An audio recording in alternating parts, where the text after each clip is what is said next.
It is a major warning sign for Mercedes' hopes of challenging Red Bull in 2024 that it failed one of the most difficult tests ever given to an F1 car. This demonstrates how much further it needs to go in terms of outright pace. And the Japanese Grand Prix is go! For Mercedes, the Japanese Grand Prix weekend was the worst of the year because its best lap was 1.160 seconds slower than the fastest overall. This shows despite Mercedes' second-place finish in the Constructors' Championship, there are serious doubts about whether the team can make the improvements necessary to return to being a consistent winner in 2019. It has slightly fewer points than Red Bull, indicating that the main contributing factors were what happened at Suzuka. Why then did Mercedes struggle so terribly just 1 week after being in the running for the race in Singapore? In terms of speed when compared to Mercedes, Aston Martin and Ferrari were very similar. The fundamental issues that Suzuka exposed revolve around the corner speed range, according to trackside performance director Andrew Chauvelin. A car that had made significant improvements in 2023 in that area suited Singapore's fast, short-duration 90-degree turns. While Chauvelin characterized the Red Bull and the McLaren as extremely strong around such quick corners, the Mercedes is weaker in the faster corners. In a specific ride height range, he said they had more downforce in their cars. Given that the ground effect produced by the underfloor is more potent at higher speeds, that range would typically be low. Higher ride heights, and consequently slower turns, favor the Mercedes. The question is, why is it so? Suzuka is a difficult track with many long, fast corners and a wide variety of corner speed profiles. Hamilton said that even after the setup was perfected, the car had the best balance possible but was lacking in rear grip. The first sector was the major weak point. The snake section of this sector is the toughest test of car and driver on the schedule, necessitating a balanced and responsive vehicle that enables the driver to be extremely precise while maintaining speed. As Hamilton noted, Mercedes was unable to pull that off. Mercedes simply cannot maintain the speeds Red Bull can in Sector 1, and it also trailed McLaren by a considerable margin, posting only the 5th best time. Stay tuned as we dive in more and expose the major faults with Mercedes. Subscribe to us to keep updated with everything that the F1 realm hides. Although it would be unfair to say that Mercedes has been perplexed by the ground effect regulations implemented at the beginning of 2022, there is a mountain of evidence that suggests it has not fully mastered the nuances necessary to get the most out of such vehicles. Prior to the implementation of these new regulations, Mercedes dominated the sport.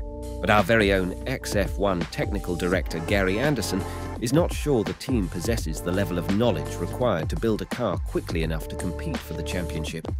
One of the car's most glaring flaws in comparison to Red Bull is that it is too draggy. However, the issues with the first two callers point to a genuine issue that is essential to making these cars operate. There are some variables at work here. Although the overall downforce of the car is one of those factors that is essential in and of itself, it is more complicated than that. The Mercedes has a history of having rear-end instability, which was evident at Suzuka. The straightforward solution is to increase rear downforce, but the situation is much more intricate than that.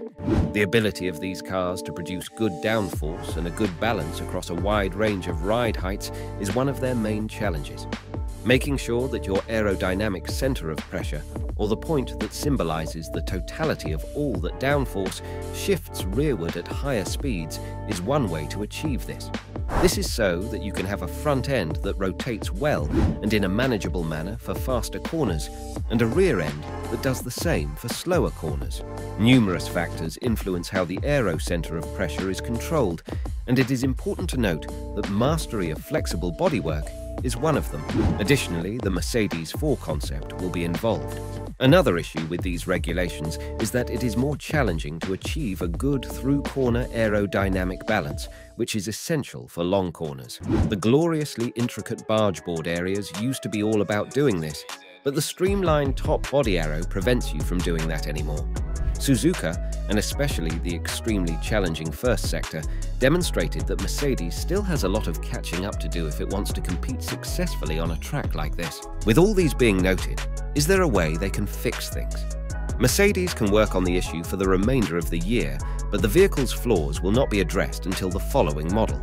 This year, Mercedes made significant changes, most notably with its Monaco Grand Prix upgrade package, which enhanced the vehicle. Thanks to the increased anti-dive in the front suspension, it reduced rear-end instability at higher speeds and gave Mercedes a little more control over the mechanical platform. Naturally, that package did away with Mercedes' infamous zero-slide pod strategy, which Adrian Newey describes as being nearly the exact opposite of Red Bull's strategy. However, Mercedes is effectively trying to make the most of a limited car. As Chauvelin explained when the Monaco upgrade was introduced, the limitations of adapting an existing car to a different concept will be there until 2024 because of that. He said the team has not ended up with exactly what it would want. The changes yielded a step in performance, one that's been built on with subsequent developments, but it's not transformed the car. That's because there are fundamental limitations in terms of the monocoque and suspension geometry that are locked in, primarily thanks to the limitations imposed by the cost cap. Mercedes would have created a brand new monocoque if money had not been an issue, as Mercedes team principal Toto Wolff previously stated, which might have addressed the issue with the cockpit position being too far forward. However, the side impact structures must be relocated and the shape of the chassis modified. Given Red Bull's success with its more V-shaped monocoque, which adds a little extra space for the tunnels, such changes might also allow for an increase in the potential of the underfloor Venturi tunnels. Mercedes is working on all of this for 2024, so it will not be until the beginning of the following season that we will know if the lessons have been learned. That Suzuka is the fourth race of the season next year will be a real test of how much progress Mercedes has made. Hamilton is speaking out. Following the Japanese Grand Prix, Lewis Hamilton has been vocal in demanding that Mercedes make changes. He claimed that the upcoming 6 months will undoubtedly mark the most significant period of growth in our history. In actuality, the process has already begun, with the major car's architectural components largely established. These are the details Mercedes needs to nail. Given that he believes some of the feedback he has provided over the last 18 months has not been heeded quickly enough, it makes sense that Hamilton is a little frustrated. One such example is the modern cockpit position, which according to him alters the car's feel, particularly in the rear. At Suzuka, he declared that the issue was obvious and that it was up to Mercedes to make the necessary adjustments. Hamilton used McLaren's impressive growth this year as evidence of what is possible. In Azerbaijan, McLaren debuted a change of floor concept, but it was not until the 9th race in Austria that it introduced a significant upgrade package that significantly increased its competitiveness. It has since expanded on that, most recently introducing another upgrade in Singapore, leading to finishes of 2nd and 3rd and a resounding victory over Mercedes at Suzuka. McLaren has moved in the direction of Red Bull. Hamilton wants Mercedes to act similarly and effectively, so they are copying McLaren's strategy of using side pods. As he previously stated, McLaren is the location where the evidence is located. To enable Mercedes to do this, he also provided support. He made the point that the team could modify the vehicle, but at the risk of escalating the porpoising. Therefore, it will be crucial to comprehend how to change direction and produce performance without bouncing and porpoising issues. And as Hamilton notes, the cards are already stacked in Mercedes' favour. With this, we have come to the end of today's discussion. Hope you like the analysis. Do subscribe to the channel, we've much more for you to see.